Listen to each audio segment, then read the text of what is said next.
विश्व पटल पर जैन धर्म की प्रभावना करने वाली ममता की साक्षात प्रतिरूप परम पूज्य गुरु माँ आर्य का रत्न 105 श्री सृष्टि भूषण माता जी के आशीर्वाद से सिद्ध क्षेत्र, अतिशय क्षेत्र एवं महानगरों में सेवा के पुनीत कार्य भी किए जा रहे हैं। अनेकानेक आध्यात्मिक पुण्य के कार्य, साधुओं के आहार, विहार, औषधि एवं उपकरण आदि की व्यवस्थाएं सुचारू रूप से कई वर्षों से की जा रही है। माता जी और छोटी माता जी का बहुत बहुत धन्यवाद देना चाहती हूँ, क्योंकि अगर आज डैडी ठीक होके वापस सही हुए हैं इस उम्र पे, इतनी बड़ी प्रॉब्लम आने के बाद, उस एक किसी मिरेकल से कम नहीं है, किसी जादू से कम नहीं है, और वो सिर्फ माता जी लोगों के आशीर्वाद का ही फल है। माता जी पहुंची हरियाणा का प्रदेश, मंदिरों में ये स्थिति कि एक दो बूढ़े व्यक्ति चले जा कर के और यदि उनने अभिषेक कर दिया तो बस इतना हो गया। बाकी के लोगों को कोई धर्म कर्म से मतलब, वहाँ माता जी गईं और बंधुओं में खुद वहाँ पर गया माता जी के वहाँ हरियाणा प्रदेश में। ऐसी प्रभावना हुई कि 50 व्यक्ति वहाँ पर पूजा करने लगे। साथ ही सामाजिक सेवा के भी कार्य समिति द्वारा कार्यरत है। बच्चों की शिक्षा, गरीबों की सहायता, वृद्ध एवं असहाय लोगों को आश्रय दिया जाता है। गौ संरक्षण एवं संवर्धन के लिए गौशाला का निर्माण एवं चारा जैसी सराहनीय कार्य किए जा रहे हैं। देर न करें, आज ही जुड़ें ऐसे महापुण्य के कार्यों से। 1 लाख से अधिक राशि देकर संरक्षण आदि पद प्राप्त कर सकते हैं। साथ ही छोटी राशि दान करके भी पुण्यार्जन कर सकते हैं। आप अपनी दान राशि दिए गए निम्नलिखित बैंक खाता विवरण में जमा करा सकते हैं। अधिक जानकारी हेतु संपर्क सूत्र। यदि आप नदी में भी गिर जाओ तो क्या होता है, तड़प जाते हो। एक व्यक्ति ने किसी फकीर से जाकर कहा कि परमात्मा को कैसे ध्यान करें। अब उसने कहा परमात्मा को ध्यान करना है तो परमात्मा का ध्यान कैसे करें, जैसी प्रीति हराम से और ऐसी हरि से होए, चले जाओ बैकुंठ में पला न पकड़े खोए। तो उसने कहा कल बता दूंगा। कहने लगे अरे तुम संत हो, आज बता दो। उसने कहा कल सुबह जाएंगे नहाने। फकीर था तो कहने लगे नहाने जाएंगे, उसी टाइम तुम आ जाना, बता देंगे। और गहरी नदी थी। फकीर थोड़ा हट्टा कट्टा था, जिज्ञासु था, वो दुबला पतला था। नदी में गए, थोड़ी सी दूर जाकर उसने कहा चलो और अंदर चलते हैं। हाथ पकड़ा और जाकर गहराई में उसे धकेल दिया। और धकेल ही नहीं दिया फकीर ने, उस संत ने लेकर उसकी गर्दन दबा दी और अंदर तक दबा दी, पानी के अंदर उसे डुबा दिया। और हट्टा कट्टा था तो वो उठ भी नहीं पा रहा था जल्दी से। पूरी ताकत उसने लगा दी और कहने लगा तुम हत्यारे हो क्या, मार डालोगे मुझे। मैंने तुमसे पूछा था कि परमात्मा का ध्यान कैसे करें और तुम मुझे नदी में डुबाने में लगे हुए। वो तो मैंने पूरी ताकत लगाई, तुम्हें निकल गया, नहीं तो तुम तो हमें मार देते। उसने कहा सिर्फ एक ही बात पूछता हूँ। कहने लगा अरे मैं पूछता हूँ तुमसे, मैंने कल बोला था कि परमात्मा का ध्यान कैसे करें। उसने कहा कि ये बताओ, तुम्हें बाद में बता दूंगा, अंदर जब मैं तुम्हें पकड़े था और डुबा दिया था तो तुम्हें क्या ध्यान आ रहा था। बोले उस टाइम मेरे प्राणों की पड़ी थी, मुझे कोई ध्यान व्यान नहीं आ रहा था। बोले फिर भी बच्चों का, परिवार का। बोले अरे पूरी शक्ति तो मुझे ने एक जगह एकत्रित करके छटपटा रहा था कि कैसे करके बाहर निकल जाऊं। तो उसने कहा बस जैसी तड़फ तुझे वहां से निकलने की हो रही थी, तू रोज पढ़ता है भव समुद्र अपार तारण के निमित्त सुविधि ठाई, अति दृढ़ परम पावन जथारथ भक्ति वर नौका सगी। अरे तू जब छोटी सी नदी में डूबने लगा तो तूने पूरी ताकत लगा ली, एकाग्रता लगा ली, तेरे को कुछ ख्याल नहीं आ रहा था। परमात्मा के सामने जाकर तू कितना ख्याल करता उनका। कभी आप लोग बोलते हो कि भगवान ये दुख सागर से मेरी ये नौका पार करो। भगवान आता है, जरा सा पैर फिसल जाए एक जीने से दूसरे जीने तक तो सारी एकाग्रता तुम्हारी उसमें एकत्रित हो जाती है और तुम रोज कहते हो भवन में जी भर घूम चुका। आप भवन में घूमे हो, एक दिन रास्ता भूल जाओ तो दूसरे दिन ऐसे जाते हो कि भुलाने वाला भी तुम्हें नहीं भुला सके। एक दिन डूब जाओ तो दोबारा पानी से डर लगने लगता है। तुम इतने वर्षों क्या अनादिकाल से आज तक डूबते ही आए हो, भटकते ही आए हो, लेकिन आज भी वही हाल है। मंदिर में आए जय जय नाथ परम गुरु गोय, बाहर जाके बोई सुर गोय। सोच कर देखना, मंदिर में आए तो कहने लगे जय जय नाथ परम गुरु गोय। कोई ऐसा स्विच नहीं है मंदिर में आकर जो तुम दबा दो और तुम्हें कल्याण हो जाए।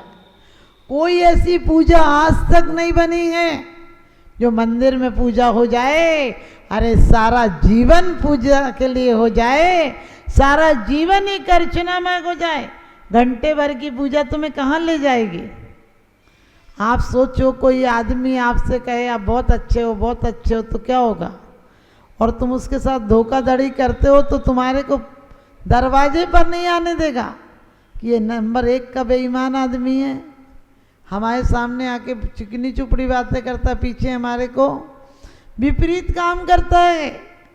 आप भी एक ध्यान रखना, परमात्मा जरूर न रागी हैं न द्वेषी हैं, सदानंद वीतरागी हैं। स्वयंभू में वासपूज भगवान की स्तुति करते हुए बहुत अच्छी बात कहिए कि आप निंदा से नाराज नहीं होते, पूजा से खुश नहीं होते, लेकिन फिर भी पुनात चित्तम दुर्तम जनेभ्या, कि आपकी पुण्य स्मृतियाँ लोगों के दिल को पवित्र कर देती हैं।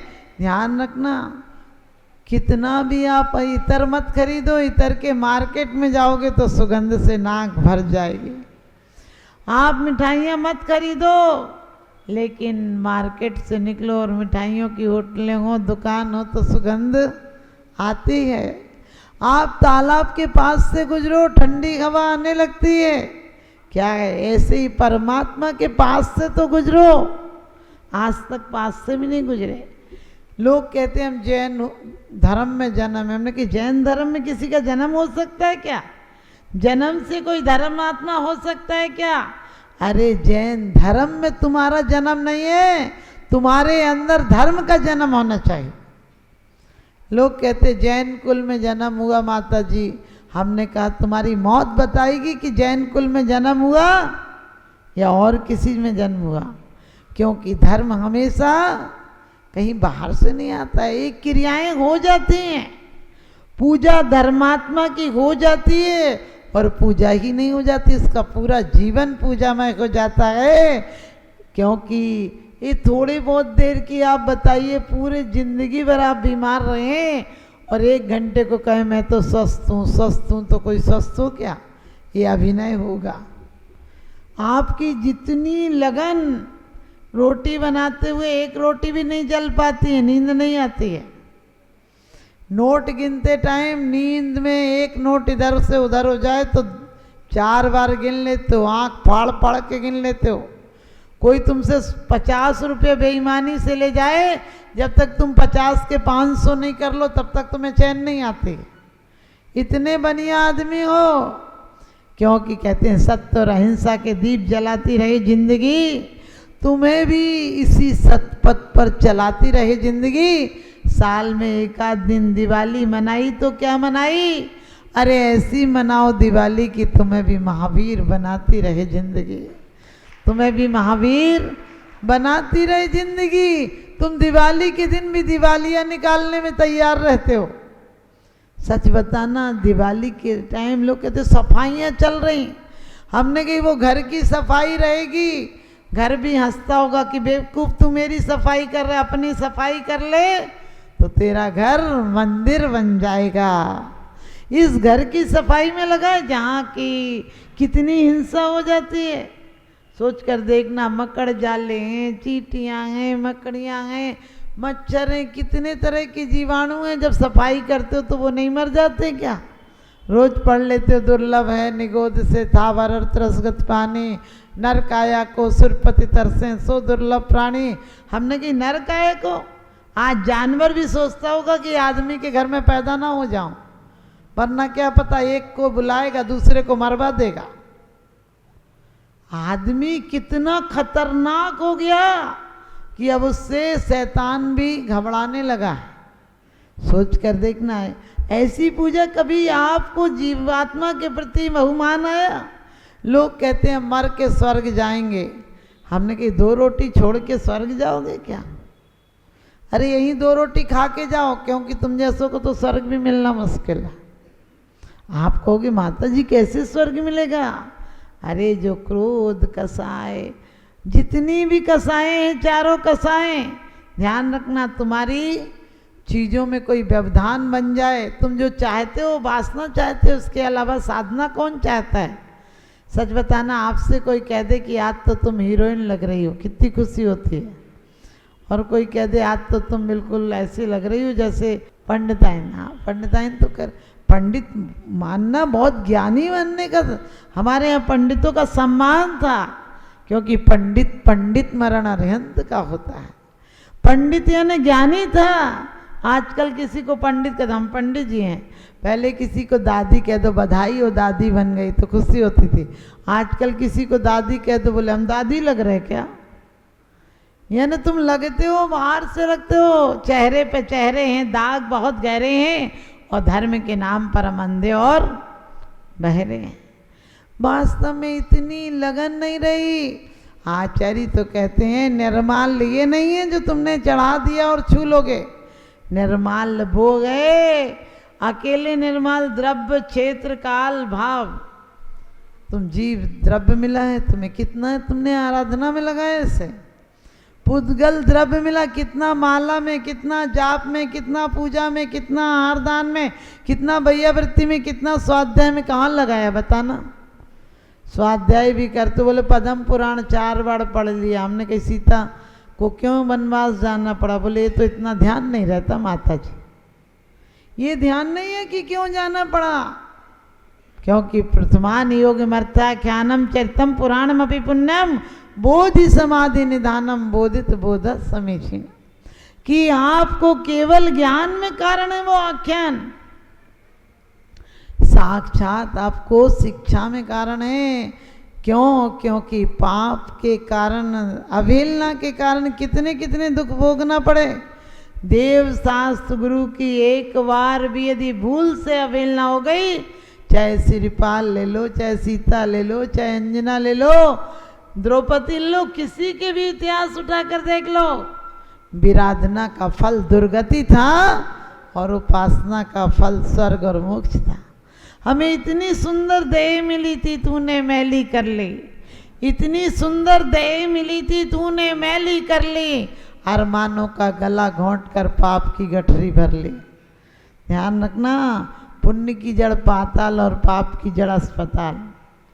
पहला काम था देव पूजा, आजकल लोग कर रहे हैं पहला काम है पेट पूजा। सबसे सुबह सुबह बैठी लेने लगे लोग। आप लोग तो नहीं लेते होगे, ये आपके बुजुर्गों का संस्कार है। फिर भी आज आपकी औलादें मंदिर बड़े बन रहे हैं, भाव छोटे हो रहे हैं। वास्तव में हमारी नई पीढ़ियां यदि नहीं आई तो इन मंदिरों की सुरक्षा कौन करेगा? आपके संस्कार, आपकी लगन, आपका जीवन चरित्र यदि चारित्र निर्माण नहीं कर सका तो ये ज़्यादा दिन तक कुछ चलने वाला ठीक नहीं है। सभी बच्चे तो भगवान की तरह पैदा होते हैं, लेकिन वो शैतान माँ बाप होते हैं जो अपने बच्चे को भी शैतान बना देते हैं। आप देखना, यहाँ पढ़ते हो सत्य, अहिंसा और सब बढ़िया बातें, और घर पर बच्चों को सिखाते हो असत्य, हिंसा।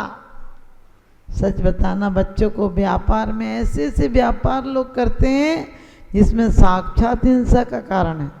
बोले माता जी यही चल रहा है ना, इसको क्या बदलें?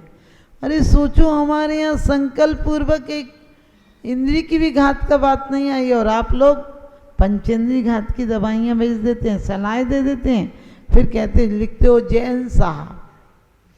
हमने कहा जैन साहब नहीं, शैतान साहब लिखो, क्योंकि रोशनी का कुछ ना कुछ इंतजाम होना चाहिए। रोशनी का कुछ ना कुछ इंतजाम होना चाहिए, और बंद कमरे में भी रोशनदान होना चाहिए। रोशनी का कुछ न कुछ इंतजाम होना चाहिए और बंद कमरों में भी एक रोशनदान होना चाहिए। जो अनपढ़ या मूर्ख मिथ्या दृष्टि हैं वो तो हैं, कम से कम तुम ज्ञानी हो, कुछ तो ज्ञान का अनुमान होना चाहिए। कुछ तो ज्ञान का अनुमान होना चाहिए कि वास्तव में आप जैन हो तो आपके आचरण देखकर लोग नतमस्तक हो जाएं। लेकिन आज क्या गए, मरे से मुंह से मंदिर आ जाते हैं और माता जी हमने इतनी पूजा करते हैं, हम तो 50 साल से पूजा कर रहे हैं। हमने कहा एक बार पूजा कर लेते, एक ही बार काफी थी। विषापहार विधान में धनंजय कवि पूजन कर रहे थे, बच्चे को सर्प ने डस लिया बगीचे में। आपको पता है सर्प ने डस लिया तो पत्नी ने कहा बुला कर लाओ, बोलो कि सर्प ने डस लिया। वो पूजन में इतने लीन थे। विश्व पटल पर जैन धर्म की प्रभावना करने वाली ममता की साक्षात प्रतिरूप परम पूज्य गुरु माँ आर्य का रत्न 105 श्री सृष्टि भूषण माता जी के आशीर्वाद से सिद्ध क्षेत्र, अतिशय क्षेत्र एवं महानगरों में सेवा के पुनीत कार्य भी किए जा रहे हैं। अनेकानेक आध्यात्मिक पुण्य के कार्य, साधुओं के आहार विहार, औषधि एवं उपकरण आदि की व्यवस्थाएं सुचारू रूप से कई वर्षों से की जा रही है। माता जी और छोटी माता जी का बहुत बहुत धन्यवाद देना चाहती हूँ, क्योंकि अगर आज डैडी ठीक होके वापस सही हुए हैं इस उम्र पे, इतनी बड़ी प्रॉब्लम आने के बाद, उस एक किसी मिरेकल से कम नहीं है, किसी जादू से कम नहीं है, और वो सिर्फ माता जी लोगों के आशीर्वाद का ही फल है। माता जी पहुंची हरियाणा का प्रदेश, मंदिरों में ये स्थिति कि एक दो बूढ़े व्यक्ति चले जाकर के और यदि उनने अभिषेक कर दिया तो बस इतना हो गया। बाकी के लोगों को कोई धर्म कर्म से मतलब, वहाँ माता जी गई और बंधुओं में खुद वहाँ पर गया माता जी के वहाँ हरियाणा प्रदेश में। ऐसी प्रभावना हुई कि 50 व्यक्ति वहाँ पर पूजा करने लगे। साथ ही सामाजिक सेवा के भी कार्य समिति द्वारा कार्यरत है। बच्चों की शिक्षा, गरीबों की सहायता, वृद्ध एवं असहाय लोगों को आश्रय दिया जाता है। गौ संरक्षण एवं संवर्धन के लिए गौशाला का निर्माण एवं चारा जैसी सराहनीय कार्य किए जा रहे हैं। देर न करें, आज ही जुड़ें ऐसे महापुण्य के कार्यों से। 1 लाख से अधिक राशि देकर संरक्षण आदि पद प्राप्त कर सकते हैं। साथ ही छोटी राशि दान करके भी पुण्यार्जन कर सकते हैं। आप अपनी दान राशि दिए गए निम्नलिखित बैंक खाता विवरण में जमा करा सकते हैं। अधिक जानकारी हेतु संपर्क सूत्र